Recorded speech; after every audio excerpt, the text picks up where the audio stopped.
والقمر إذا تلاها والنهار إذا جلاها والليل إذا يغشاها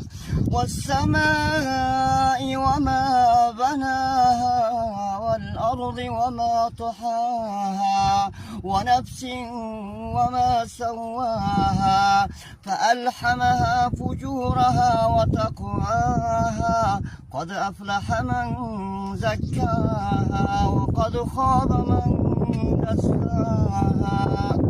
كذبت ثمود بطغواها إذ انبعث أشقاها فقال لهم رسول الله ناقة الله وسقياها